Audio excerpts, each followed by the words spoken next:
Hello, hello, and welcome back to Unlocking Sibelius, the guide where I show you how to integrate your third-party libraries into Sibelius and then your Sibelius into your DAW for a nice ecosystem of creating sounds or composing music, I should say. So, what we have here is the long promised part 2.5, the drum maps.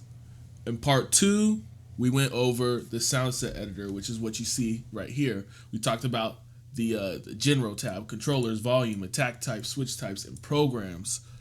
I recommend watching that video first and getting acquainted with how this all works before you dive into the drum map. Because the drum map, it incorporates a lot of this stuff, but it's not harder. It's just more tedious, in my opinion, which is why I was kind of waiting to do this. So let's open what we've had so far. So, oh no, oh yeah. So we talked about all this. The switch types. So let's woodwind, sound IDs, volume type, attack type within the switch types, and actions and everything. What we talked about in part two, and then we talked about the programs. The name, sound IDs, all that good stuff. The reason why I bring this up is because the drum tab incorporates both of these elements. It incorporates both of them. So what we are going to do is have a brand new one. We're going to add a drum map. So already when you open up the sound set editor, it comes with the general MIDI percussion, which is good. It's not bad. It's good to study, look at, and see how they did stuff. They did a few things differently, but I'm going to show you how I did mine. So you can't delete it because it's right here. If I delete this, then I could delete the drum map. But we have it. So we're going to click on, not new. You're going to click on new and then add in your own name for your drum map. I decided to call mine Orchestral Percussion Kit because that's what it's called in the Symphony series, percussion. And if you didn't know, we've been working with Symphony series to create our orchestral preset. I did this because it's a pretty easy library to work with, and it has a lot of good stuff in it. This is one of the best things about it too, is the percussion thing. So after you give your drum map a name, we're going to add an instrument. So you're going to go here to add, and then you see these things pop up. Now, this is what I was saying. It incorporates elements from the switch types and the programs tab. So we're going to name it. We're going to start with the name. Over here, you can see the one thing I really like about this percussion library for this very purpose is that it'll show what drum is being played or what instrument is being played near the bottom, as well as what key is triggering it, which is very good. I know you can't hear it. I tried. I'm sorry, guys. I couldn't figure out how to get you guys to hear it. But we're going to start with the bass drum 1. So the name, bass drum 1, and I know you can't hear it, but it is actually the lower drum of the two. There's bass drum 1 and then bass drum 2. Bass drum 1 is lower. We see that the note that is used is C2. This is going to follow the same rule that we've been using before, where you just throw it up an octave. So instead of C2, we're going to go to C3 because Sibelius calibrates its MIDI messages. The lowest is like C -1, and other things do -2. But yeah, I think that's what it is. And then the sound ID, we're actually going to get that sound ID the same place where we got the sound IDs for the programs tab. So we're going to go into Sibelius. I'll just open up a blank project. And then you're going to go up to the play tab. Then you're going to go to setup.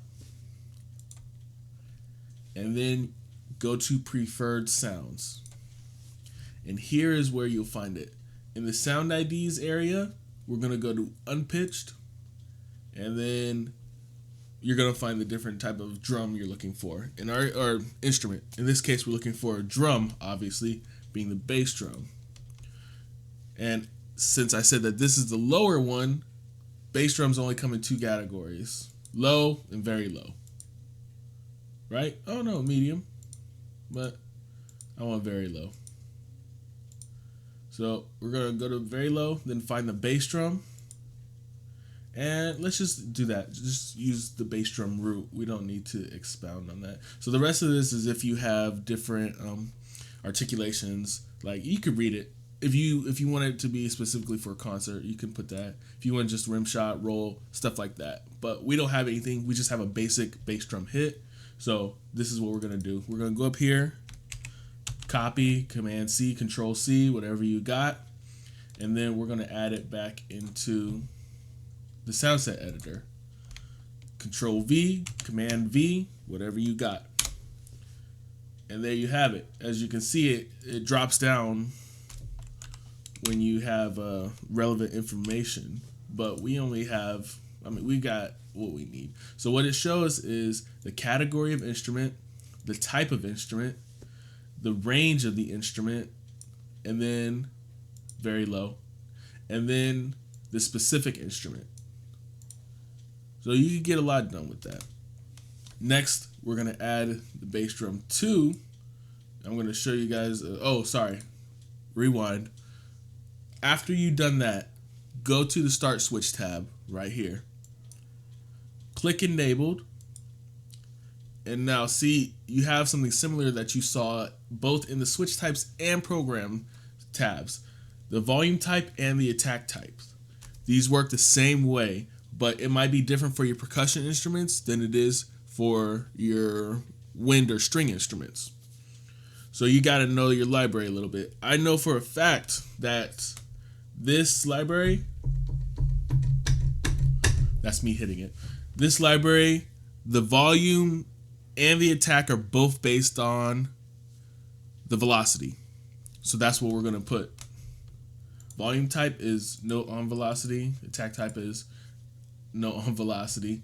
And it glitches out like that sometimes. It's because it's an old program. This was made back in Sibelius 5 or something like that. So it's there. I promise. Watch. I'm just going to switch to another instrument, then switch back. Boom. It's there. Multi-note sample is going to be the same thing as the trills or the tremolo.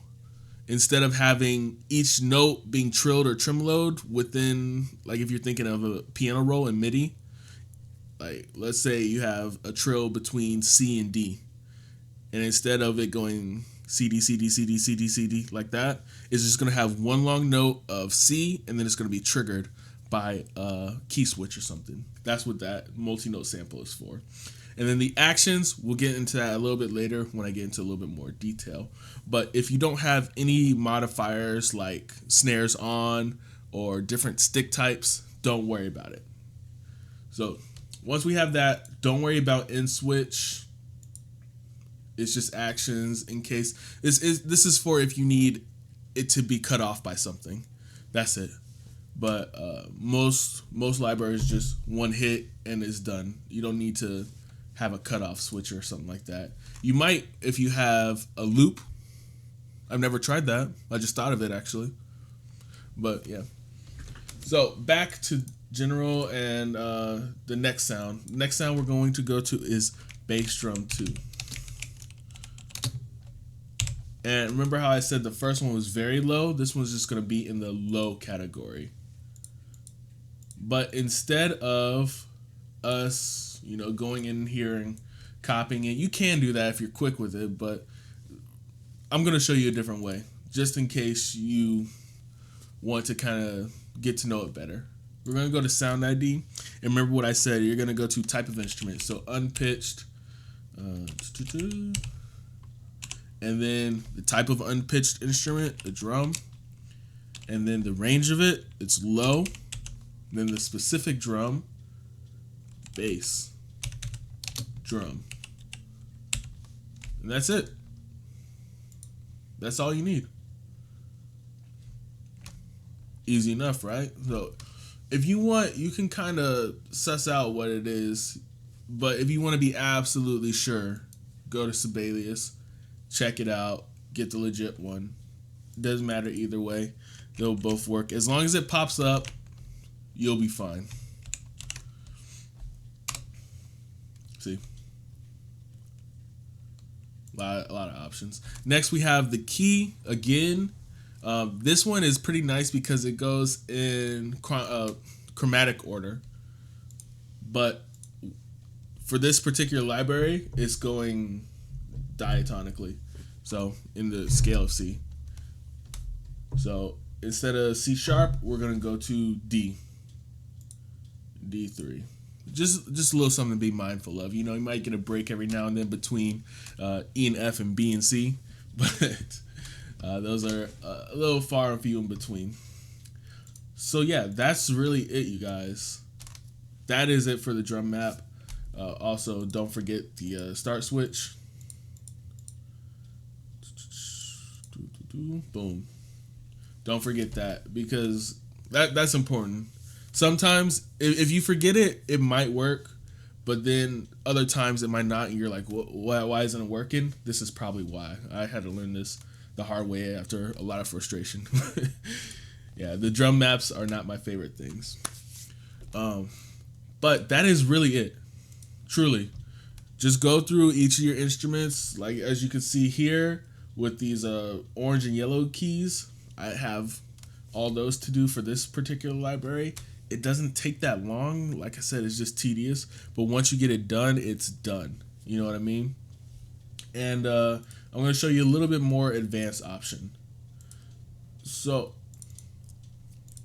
for Spitfire, I did the same thing.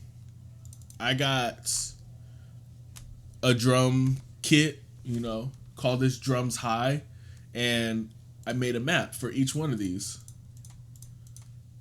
You know, let me pull it up in here.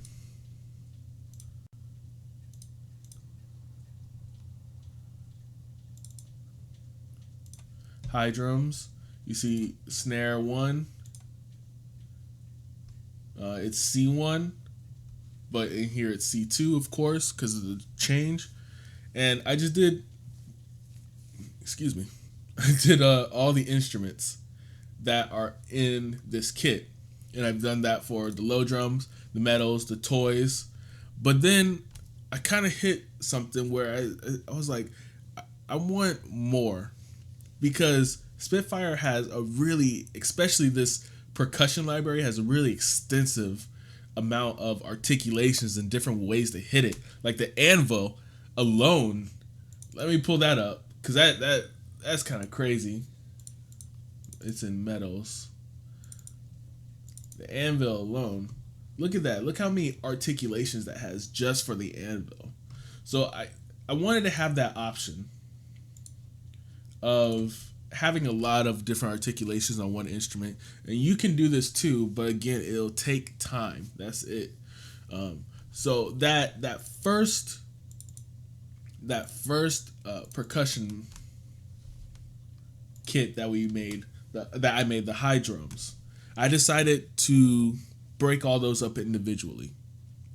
And then what I would do is I would group these together in Sibelius or in my DAW. Watch part 3 and part 4 for more information on that. Suffice it to say, it's a lot. I've only gotten started. I just did the rototoms, as you can see, but let me show you what I'm talking about so far.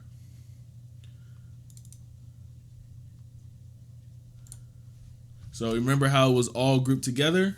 And guys, I cannot not stress this enough. Did you see how quickly that loaded? All these high-end instruments, articulations, and everything. Watch part 1 of the series to find out how to do that.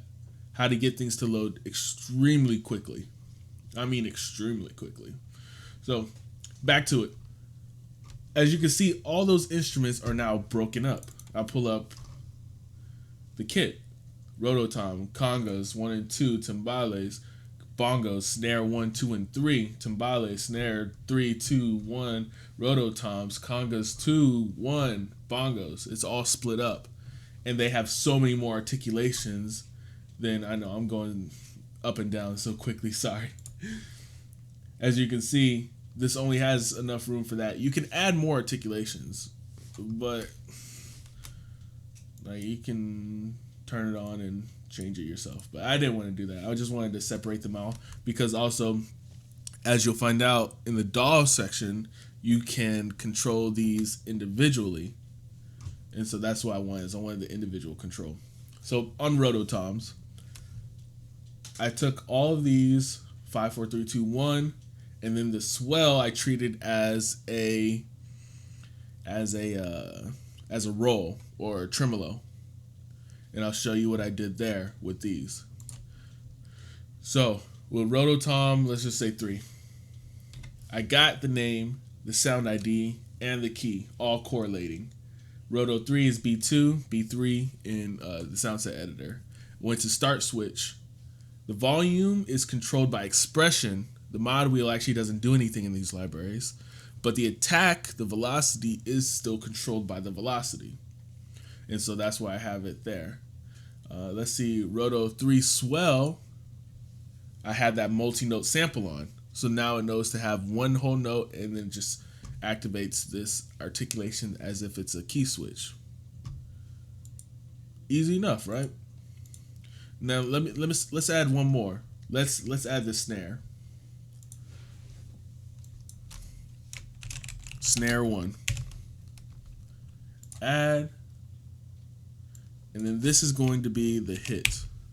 So if you think about how this is, how we're doing it now, instead of doing it as a kit, we're going to be doing the individual instruments. And this is going to be similar how it is in the switch types,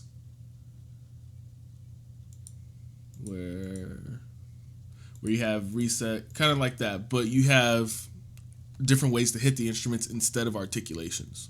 That's what it's going to be like if you do these individually. So we have a hit.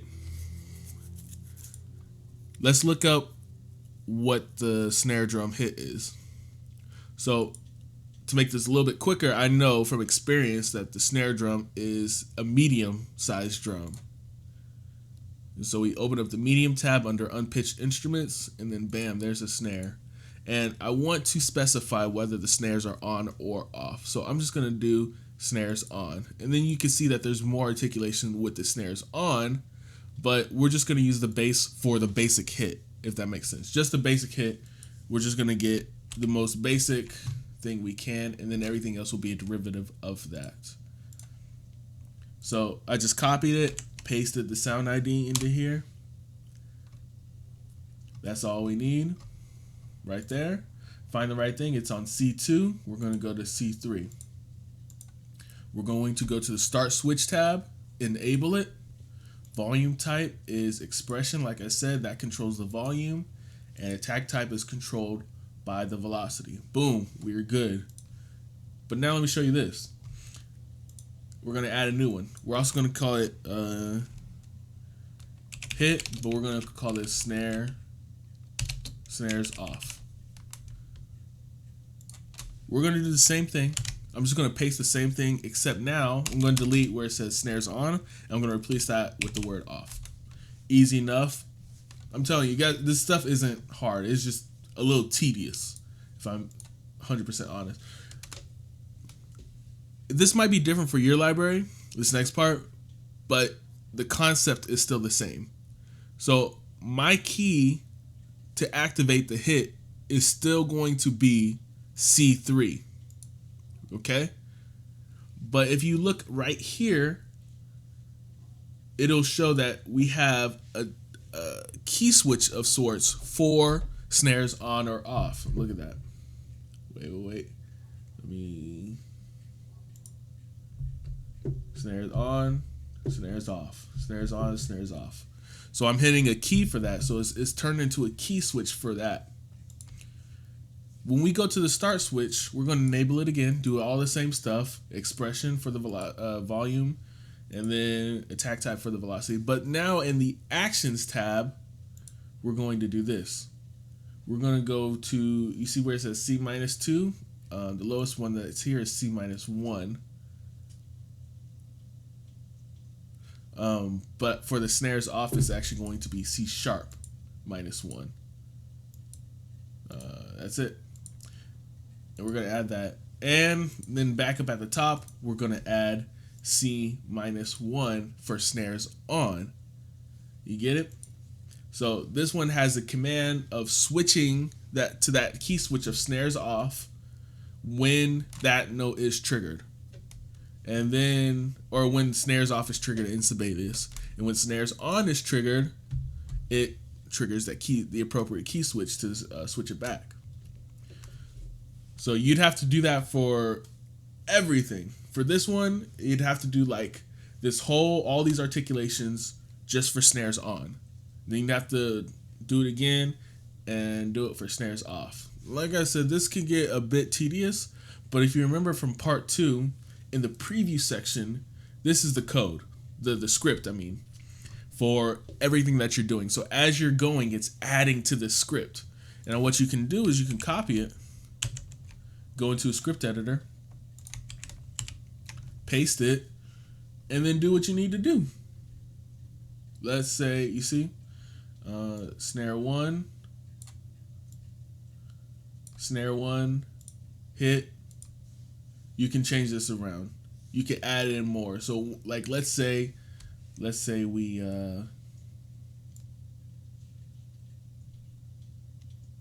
did this. Copy that. Pasted it. And we did this for a bunch of different articulations, but then we started changing them in here. Or we only did it for half, and then we started changing it. From here, you can, go here and then just type in off. And boom, you got it. It'll be a whole nother one for what you need. So that's, like I said, your libraries might be different. That's just how my library is. And it'll probably be how I do it when I get to it, is I'll just do half of it, meaning I'll do all the articulations for snares on, and then I'll go back in the code, in the script, and change it all to snares off and change the appropriate actions and sound IDs. So there we have it. We have the simple version, which is this, having the group, the kit, the percussion kit, and making a drum map for everything in there. And then going in and making a drum map for each individual instrument is a more advanced option. It's really up to you, but now you have the tools to do both. Part 4 coming soon. That's going to be dealing with using Sibelius as an insert in your DAW. We're going to be connecting those two programs together so that whatever happens in Sibelius is also going to happen in your DAW. And then a bonus video might come out depending on the length of that, where we do it vice versa. Whatever you write in your DAW, we could send to Sibelius. And I'm excited to get into that. But stay tuned, and thanks for watching.